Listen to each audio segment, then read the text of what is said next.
In this family, you no longer matter. My dad didn't shout it, he said it calmly, almost casually, like he was stating a fact that had been obvious for a long time.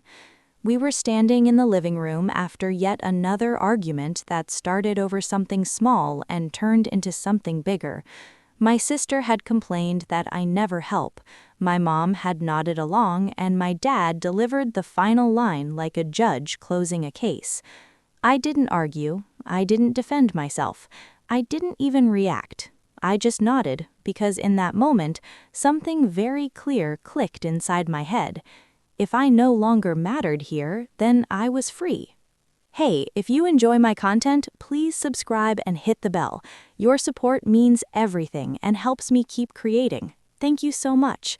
Free from expectations, free from guilt, free from trying to prove my worth to people who had already decided I didn't have any.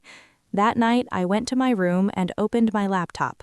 I looked at my schedule, my commitments, the small things I did daily for the family without thinking. Paying bills online, fixing tech issues, running errands, picking up groceries, helping with paperwork, driving my parents to appointments. All the invisible work that nobody noticed because it was always done quietly. I made a decision. I was going to stop. Not angrily, not dramatically, just silently. The next morning, my mom asked if I could pay the electricity bill online. "I'm busy," I said calmly. She looked surprised. "You always do it." "Not today." My sister asked if I could drop her somewhere on my way to work. "I have other plans." She frowned. "Since when?" "Since now." I wasn't rude, I wasn't loud, I wasn't disrespectful. I was simply unavailable. And for the first time, I redirected my time and attention to myself. I started staying late at work, focusing on projects I had been ignoring. I began going to the gym regularly. I enrolled in an online course I had postponed for months. I started spending weekends outside instead of at home fixing things for everyone. At first, they didn't notice. Then slowly, things began to fall apart. The internet bill got cut because no one remembered to pay it. My dad struggled with some online paperwork he had never learned to do.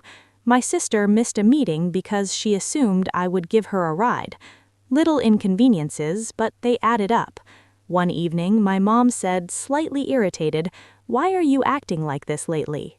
"Like what?" I asked. "Like you don't care." I looked at her calmly. "I thought I didn't matter." She didn't respond, because she remembered. They all did, and for the first time they were experiencing what it felt like when I truly didn't matter. At first, they treated it like a phase. "Something's gotten into you," my sister said one evening when I walked past her struggling with the Wi-Fi router. I shrugged. "You'll figure it out." She stared at me like I had spoken a different language, because for years I had been the one who figured things out without being asked twice, without being thanked, without being noticed. Now I was simply absent, not physically, functionally. My dad tried next. He walked into my room holding a stack of papers. "I need these submitted online tonight." "I'm working," I said without looking up. He stood there for a few seconds, waiting for me to turn around and take them like I always did. I didn't. "You used to handle this," he said. "I used to matter," I replied calmly.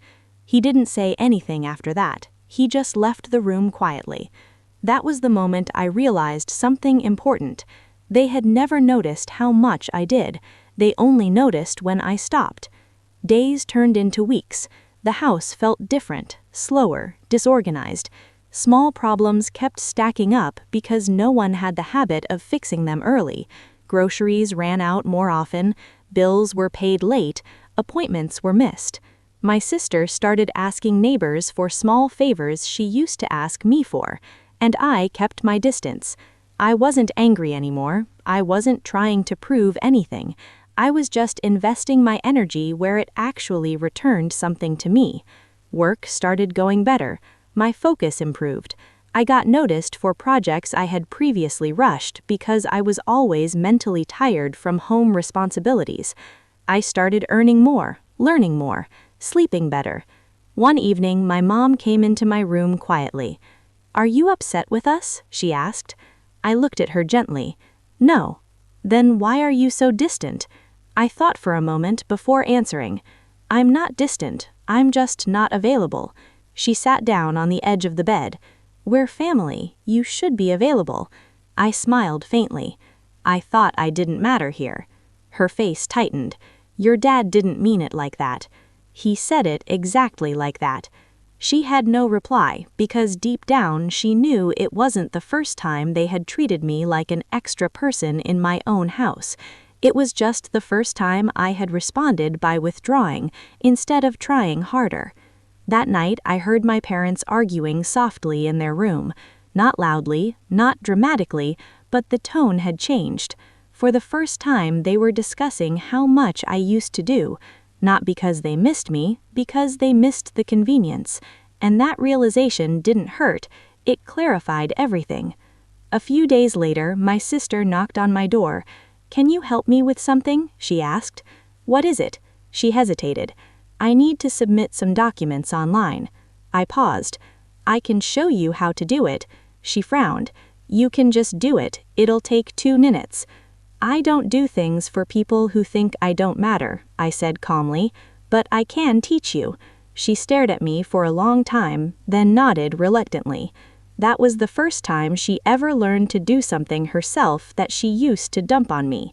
And I realized something powerful. They had mistaken my helpfulness for obligation. They had mistaken my presence for permanence. They had mistaken my effort for weakness. Now they were slowly realizing none of that was true. I didn't need to shout. I didn't need to fight. All I had to do was redirect my time, my attention, and my energy. And suddenly they felt the absence of something they never valued when it was there. A month later, my dad called me into the living room. His tone was different, quieter. "We need to talk," he said. I sat down across from him. My mom and sister were already there, unusually silent. He cleared his throat. "That day, I shouldn't have said you don't matter." I didn't react. I just listened. "We didn't realize how much you were doing for all of us," my mom added softly. "We thought you were just around." I nodded. I was. That was the problem. They exchanged looks. My sister spoke next, reluctantly. "Things have been harder without you helping." I smiled slightly. "That's not because I stopped caring, it's because you never noticed I was carrying things quietly." The room felt heavy with understanding. "I'm not angry," I continued, "but I'm not going back to how it was. I'll help when I choose to, not because it's expected. I'll be present, not responsible for everything." They nodded slowly. That day, something shifted. Not because they suddenly valued me, but because they finally understood what my absence felt like. And I learned something too. When someone tells you you don't matter, sometimes the best response isn't to argue, it's to step back and let them feel exactly what that means.